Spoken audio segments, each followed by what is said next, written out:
Bonjour, je suis Karine Renaud-Tiberghien et je co-dirige les manufactures de layette et tricot.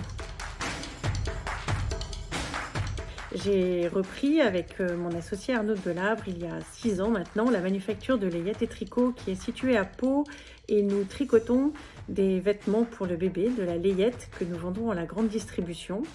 Il y a 3 ans, nous avons repris la manufacture Jean Ruiz, qui est une manufacture de tricot aussi, mais qui tricote des vêtements pour le luxe, qui se situe à Roanne. Et nous avons repris, il y a maintenant un peu plus d'1 an, en décembre 2019, la manufacture de tricot Marcou l'a fait, qui se situe au sud de Roanne. L'audace, c'est de se lancer dans un projet parce qu'on pense qu'il est important que ce projet existe, parce qu'on pense qu'on a à la fois l'énergie nécessaire, les compétences, les ressources pour arriver à faire ce projet. C'est un projet qu'on on a conscience que ce projet va être extrêmement difficile, mais on a conscience dans nos ressources pour réussir à entraîner avec nous des partenaires, que ce soit des banquiers, des fournisseurs, des clients, pour réussir à faire ce projet.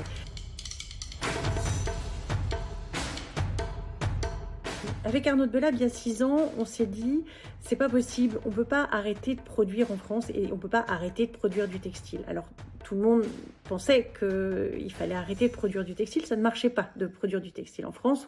On a des salaires qui sont beaucoup plus élevés qu'à l'autre bout du monde et l'industrie textile est surtout une industrie manufacturière, donc qui demande beaucoup d'hommes et de femmes avec des compétences variées qui étaient en train de disparaître. Et nous, on s'est dit, en fait, c'est important en fait, que le peu qui reste ne disparaisse pas. Or, la manufacture de layette, si on s'y mettait pas un peu, vu la situation dans laquelle elle était, il y aurait de fortes chances pour qu'elle s'arrête, en fait, pour qu'elle n'existe plus. Et c'était la même chose avec Jean Ruiz qu'avec les tricots Marcou l'a fait.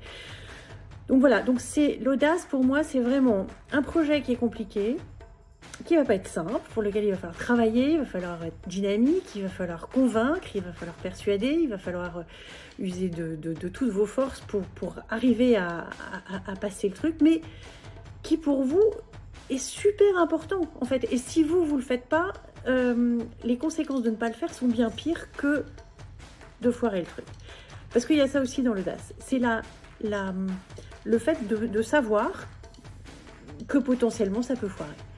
Et d'assumer que c'était tellement difficile, que vous avez mis du vôtre, vous avez mis vraiment tout ce que vous aviez, mais ça n'est pas passé.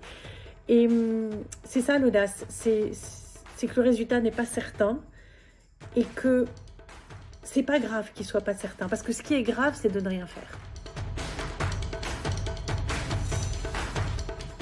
L'objet que j'aurais voulu vous montrer pour montrer ce que c'est que l'audace, ce serait, alors je dis pas là aujourd'hui avec moi, mais c'est un métier à tricoter. C'est très gros, hein, c'est gros à peu près comme une machine. Aujourd'hui, il y en a 60 qui tournent à Pau, à Roanne et au sud de Roanne. Ça, c'est vraiment notre audace à nous, à Arnaud et à moi.